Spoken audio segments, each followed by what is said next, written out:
For those of you who are watching us live on Instagram right now, feel free to leave your questions. For those of you who will listen through the podcast or through YouTube, you're welcome to contact me or my guest for further questions. Tonight, we'll be talking baby milestones and motor skills with the lovely and amazing Linda Allen. Hey, everybody. At All My Love 914. She's a New Yorker, traveler, and physical therapist for kids. Hi, Linda. Hi, everybody. Hey, IOG family. Thanks, Juliana, for having me on tonight. I'm super excited to share some knowledge with you all, and I look forward to giving you some tips and tricks tonight and answer any questions that you guys may have. I'm excited that you're here. Actually, I have some questions of my own, but we'll get to those. So tell us a little bit about yourself, what you do, and why you love doing what you do.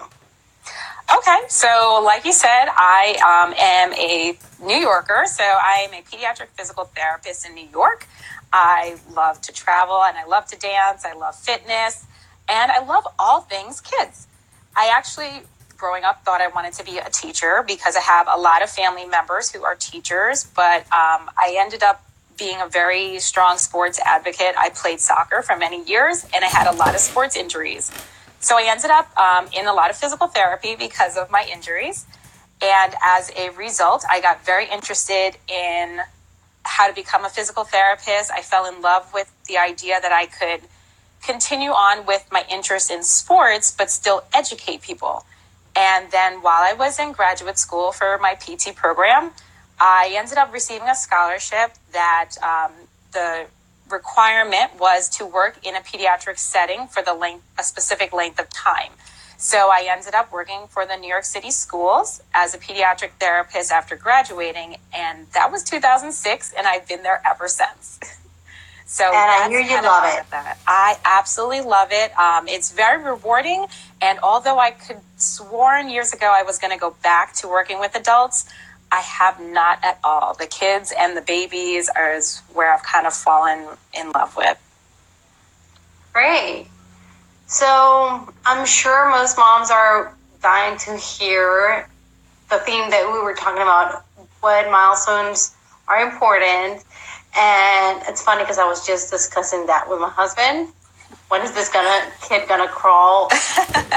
Well, my kid crawls, but he crawls backwards. He doesn't know how to crawl forward. Yeah. But I mean, from rolling over to sitting down, crawling, there are different steps. And even if you go to buy the baby food on the stores, a lot of times when you see phase 1, phase 2, and you see baby sitting, baby crawling, yes. And it's like depending on where you're at, you buy one food or the other. Yeah. So, what milestones are the most important, and what should mommies be looking for at certain times? Okay. That's a really great question. I hear it so much from moms and mom groups, especially as they are first-time moms or if they are moms who have a large break in children and then they kind of forgot what typical development is. So I would say there are for the 18-month and under, there are probably three major milestones that parents are most concerned about: sitting, crawling, and walking. So for 6 months is a huge key month milestone for sitting.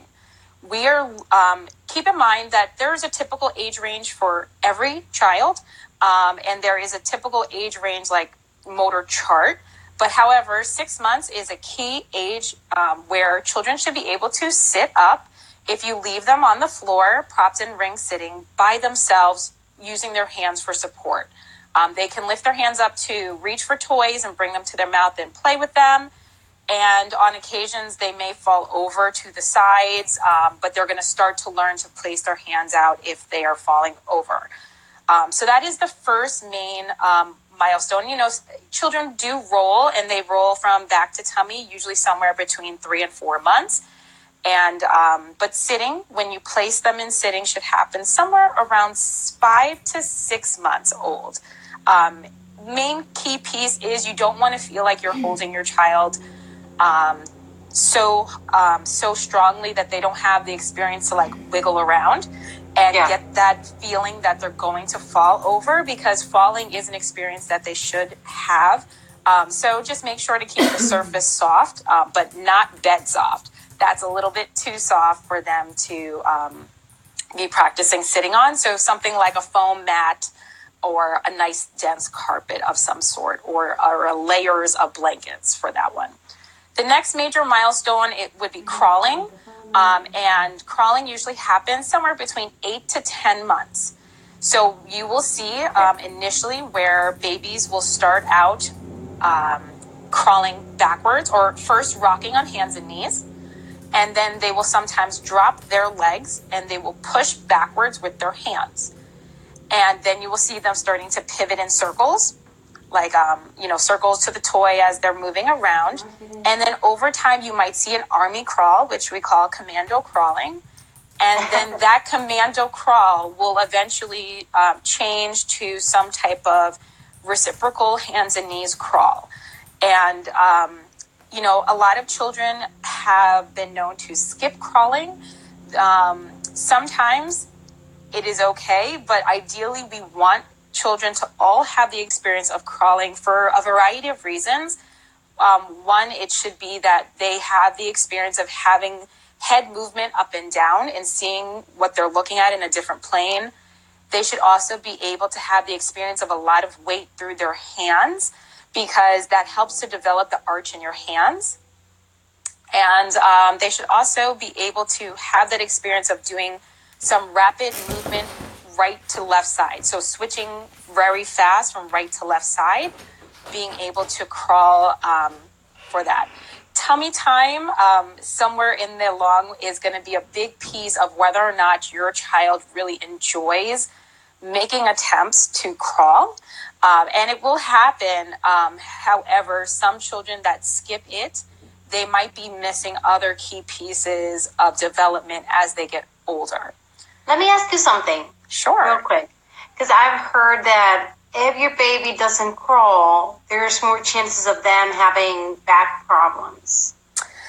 Not necessarily, but however, when you're in that crawling position, your stomach muscles have to work a little bit harder to keep a balance so you're level between your back and your stomach, versus you initially start off with like a nice curve, and then that curve over time is going to kind of flatten out as you gain strength and endurance for staying up against gravity in that position, being on all four limbs, on your knees and on your hands. Some parents will ask about well, what happens if my child goes straight from sitting to butt scooting across the floor? So meaning that they never want to transfer any weight onto hands and knees, but they just use their legs to move themselves across the floor. Or what happens if they just always become this supersonic fast army crawler? Or what happens if my child absolutely hates tummy time to the point where they literally roll across the room to get to places? It's just a matter of showing them really those experiences that will help them see that crawling can be a more functional and faster method than the easier way that they are currently familiar with. So, crawling, is a pretty big one. And then the next one I always hear questions about is walking. When should my child walk? I feel like they should be walking already. Is this normal to walk so late? So walking has a huge age range. It's somewhere between 11 months to 16 months. So it is a very wide range. You will see a lot of variety with this, where you will find families that have 9-month-olds that are walking. And then you will have some infants who are holding strong at 20 months and still need a finger. So I will say that our group, once they get to 15 months, if they are not at least consistently able to stand by themselves and make an attempt to take a few steps, then we're falling on the late side. And we need to start thinking about options to help them. If they are somewhere in that range and say they're 13 months and you're like, oh my goodness, they should be walking right now, give them time.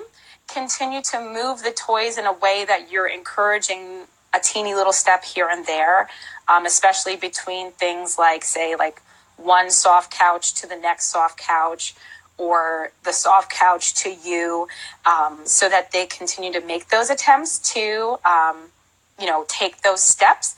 However, if you are noticing that your child after that 15, 16-month mark is still not making an attempt to bear weight on their feet, walk with hands held, push a little shopping cart or some type of push toy, or they're just like absolutely like flailing and crying all the time when you ask them to do that upright standing, then we need to seek additional options for some help. If you find your child is walking, but they're walking on their toes all the time and they never drop down to a flat foot, or if you're noticing your child has been walking for a few months, but then they're falling excessively, meaning, normally it takes a while for a child to get used to walking. They're going to fall. But if they've been walking for 4 or 5 months and they're still every other step falling to the ground, then we have to look at some other options of what is really going on. Is there any concern with any frequent ear infections, any vision concerns, or any sensory deficits that we might need to give them some help in? So those are the 3 main milestones for the 18 under group. I would say for the group, once they're 2s, the biggest milestone is being able to accomplish climbing up and down the stairs independently. If you do not have stairs, whenever you're out in the community, you want to expose them to stairs at the park, at a relative's house, even maybe somewhere simple like at a mall or like a little, like say if the post office has 1 or 2 stairs, is give them a chance to practice, because stair climbing should be independent with a rail by 2 years old. That's good to know. My baby's going to have a lot of stairs. So those are the major milestones that I get the most questions on, and kind of giving you an idea of the time frames in which you should see them. So let me recap. A baby should basically be sitting on their own at 6 months, even if it's holding with their hands, right? Yes. They start to crawl between 8 and 10 months. Yeah. And then walking can be anywhere between 11 and 15 months. Absolutely. Yeah. Now, what happens if our baby, let's say, has trouble with the first base? He is still very wobbly. How can we help him learn how to sit down? Is there a way that we can encourage him? Sure. So as a pediatric therapist, the fun part is I get to play with toys all day. So I get to manipulate how I move the toy in order to be able to help the child get that milestone met. So if you have a toy that's flat on the ground and your child is really good at propping their hands and sitting, but then if they go to reach for that dangling toy that's in the air, they fall over, you might want to use some books or use a little step stool and prop the toy higher off the floor so that they have a chance to reach for the toy but still have an attempt to keep their balance. And as they practice that more, they will literally just master it because of repetition. Okay. Their endurance and their strength and their coordination for that task will increase to the point where it's just like innate for them. Great. And then the crawling, is there anything that... Recently I traveled and I was with my nephew and he was trying to help the baby crawl by like helping him push like one little feet, another foot, like just to help him so that he learns that he has to move one leg and the other. It was something very innocent, but is there any type of exercise like that, anything that we can do to help them crawl and get to where they should be? So one of the things is sometimes that's a little bit hard for me to describe to you guys without having to show you some hand placement techniques. But one of the things I would say is to try to encourage, the bending of the knees and give them support at the abdomen. So like under their belly, because if they can keep those lower belly muscles tight, they will be able to keep their knees like in the position that they at least need to hold themselves in that position. And so sometimes I will just kind of gently hold under their belly and rock with them back and forth. And then as they are able to hold, I will move my hands and gently move a leg forward. Now in therapy, we can do that on equipment like balls and bolsters and make it a little bit easier for the child to learn through guided movement. But I would highly suggest is that start playing with the placement of where you put that toy so that the child is encouraged to try to move forward versus rolling over or sideways in a circle. Okay. And then the walking, well, you kind of said it, putting yourself and just trying to call them a little bit more and see if that attracts them. If they want to go with mommy, they want to go with daddy, right? Right. Yep. Now, I have a question. In between crawling and walking, there's a major step. I feel that it's when they start grabbing onto things and holding and maybe just kind of like taking little steps while they're holding onto things. Absolutely. Do we count that as walking or do we count that as an in-between step? It is an in-between transition called like a pull to stand. So where babies start to go up on their knees and then they start to put one leg up and push up into supported standing. So when they are actually standing along a couch or a chair or even on your legs, they are standing with support, and then they eventually learn to shift their weight side to side so that they can cruise. So they actually start moving like this across furniture so that they can get to the object of desire. That comes again with real enticement of some toys. So as they learn to crawl, then once they've crawled to the toy, you get to quickly move it up onto that couch. They saw it, they prop their hands up, and then they make attempts to pull up. Initially, it's all upper body. Initially, they are literally dragging their legs up and are so happy that they just got the toy, they forgot about the legs. After that, though, they actually start to initiate more movement of the legs, and it becomes more of an active attempt to stand. Great. So I have another question, and it's about what developmental toys would be good, because there's a whole bunch of information out there, and it can be confusing. We recently had a discussion about what kind of stepper is good and when should the baby use the stepper. I mean, the walker. Another stepper, the walker. So what kind of developmental toys can we use, and which ones are good, and what should we watch out for? Okay, so the biggest thing I always tell families is the floor is your best friend. I love all the fancy compact things like the walkers, the mama-roos, the jumper-roos, but they have created what I call container baby syndrome, is where we're placing children from one contained space to a next contained space to the next, and they're not getting an opportunity to learn how to move like their own body against a hard surface. So use the floor to your advantage.